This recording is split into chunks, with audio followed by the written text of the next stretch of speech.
তারা আমাদেরকে জানাজার নামাজের স্বাধীনতা এই অধিকারটুকু তারা আমাদের কাছ থেকে কেড়ে নিয়েছিল। মরহুম দেলোয়ার হোসেন সাঈদী রাহিমাহুল্লাহর জানাজার নামাজ ঢাকা শহরে পড়তে দেওয়া হয় নাই। একটু আওয়াজ দিয়ে বলেন ঠিক কিনা বলেন। কি অপরাধ করেছিলেন তিনি? লক্ষ কোটি মানুষ চোখের পানি ছেড়ে তার জন্য কেঁদেছে। জানাজায় শামিল হওয়ার জন্য বুক ফাটা আর্তনাদ করেছে। শত কিলোমিটার পথ লোকেরা গাড়ি দিয়ে সেখানে চলে গেছে। তোমরা কি এ কথা তোমরা ভালো করে দেখতে পাও না?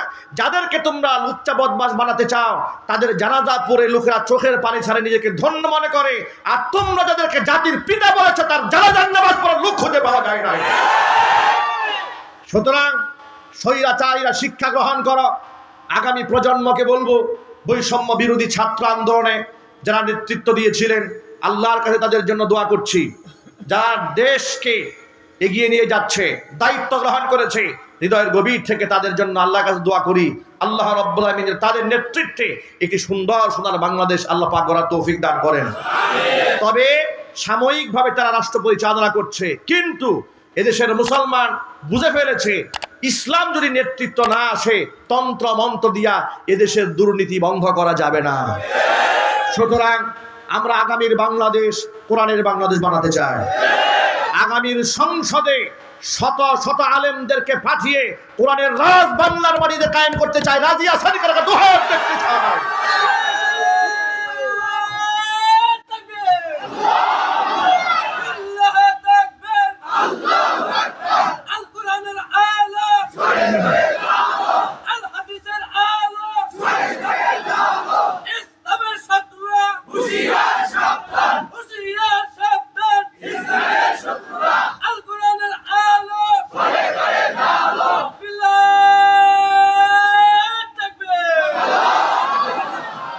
আমার প্রিয় ভাইরা, কোরআন মাজিদ আল্লাহ পাক কত জায়গার মধ্যে নমরুদের ঘটনা, ফিরাউনের ঘটনা, আবু জাহালের ঘটনা, উতবা সাইবা ওয়ালিদ ইবনুল মুগিরার ঘটনা, এত কাহিনী আল্লাহ পাক কোরআনের মধ্যে শুধু এই জন্য টেনেছেন যাতে করে জালেমরা এখান থেকে শিক্ষা গ্রহণ করে। কিন্তু স্বৈরাচারী জালেমরা মনে করে যে এ আমাদের কোনো ক্ষমতার শেষ নাই। ঠিক কিনা বলেন? কোরআনে মাজিদ আল্লাহ বলছেন, ওয়াসায়ালামুল্লাযীনা যালামু আইয়া মুনকালাবিন ইয়ানকালিবুন। জালেমরা অচিরেই জানতে পারবে তাদের গন্তব্য কোথায়। মনে রেখো, তোমরা এ কথা মোটেও চিন্তা করো না, তোমরা যা করছো আমি আল্লাহ পাক দেখতে পাই না। ইন্নাল্লাহা লা ইয়াখফা আলাল্লাহি শাইউন ফিল আরদি ওয়ালা ফিস সামা। আসমান জমিনে কোনো কিছু আমি আল্লাহর কাছে লুকায়ে থাকে না, সব কিছু আমি আল্লাহ পাক দেখতে পাই। জোরে কোন সুবহানাল্লাহ। ও যুবক ভাইরা আমার, আজকে যে অসংখ্য উলামারা রক্ত দিলেন, জেল খাটলেন, জরিমানা দিয়েছেন, তাই বলে আলেমরা ঠকে যায় নাই।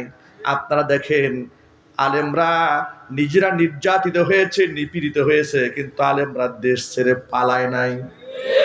কথা বলেন। আল্লামা সাঈদী রাহিমাহুল্লাহকে অনেকেই পরামর্শ দিয়েছিল যে আপনার বিরুদ্ধে অনেক ষড়যন্ত্র হতো, বিদেশ চলে যান। তিনি বলেছেন মোটেও না। যে ফাঁসির রশিকে ওরা ভয় মনে করে, আমরা ওই ফাঁসির রশিকে আমরা ফুলের মালা মনে করি। কেন মনে করেছেন শোনেন, কোরআন কি বলে লক্ষ্য করে শোনেন, খুব ভালো করে শোনেন। আল্লাহ পাক বলছেন, ওয়ালানাবলুওয়ান্নাকুম বিশাইইম মিনাল খাউফি ওয়াল জু'i ওয়া নাকসিম মিনাল আমওয়ালি ওয়াল আনফুসি ওয়াস সামারাত ওয়া বাশশিরিস সাবিরিন। অবশ্যই আমি তোমাদেরকে পরীক্ষা করব। কি দিয়ে পরীক্ষা করব শোনো। বিশাইইম মিনাল খাউফি, ভয় দিয়ে, ভীত সন্ত্রস্ত করে ফেলবো তোমাদেরকে, জানের সংখ্যায় তোমরা পড়ে যাবে, এমন জিনিস দিয়ে তোমাদেরকে আমি আল্লাহ পরীক্ষা করব। মিনাল খাউফি ওয়াল জু'i, ক্ষুধা দিয়া তোমাদেরকে আমি পরীক্ষা করব। নিদারুণ ক্ষুধার কষ্ট যাতনা সহ্য করতে হবে। ওয়া নাকসিম মিনাল আমওয়ালি ওয়াল আনফুস, সম্পদগুলো সব বিনষ্ট হয়ে যাবে। সম্পদ, দুনিয়ার সম্পদ বলতে যা বোঝায় সব শেষ হয়েও যেতে পারে। ওয়ালানফুস, তোমার জীবনটা পর্যন্ত শেষ হয়ে যেতে পারে। আমি আল্লাহ পাক তোমাকে এইরকম ভাবে পরীক্ষা করব। আমি আল্লাহ পাক দেখে নিতে চাই ইমানের দাবিতে কে কতটুকু সত্যবাদী আর কে কতটুকু মিথ্যাবাদী। আমি আল্লাহ পাক দেখে নিতে চাই।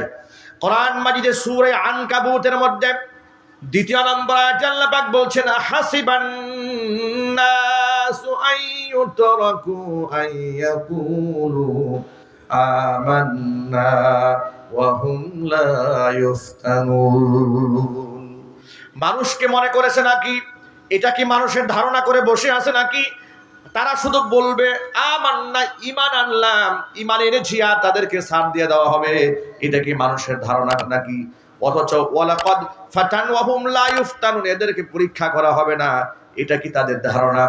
ওয়ালাকাদ ফাতান্নাল্লাযীনা মিন ক্বাবলিহিম, অথচ তাদের পূর্বে দুনিয়াতে যারা এসেছিল এদের সকলের কাছ থেকে আমি আল্লাহ পাক পরীক্ষা গ্রহণ করেছি, যাতে করে আমি আল্লাহ পাক দেখে নিতে পারি।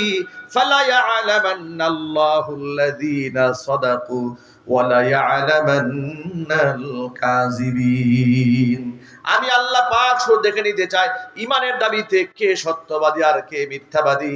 জোরে জোরে বলেন সুবহানাল্লাহ।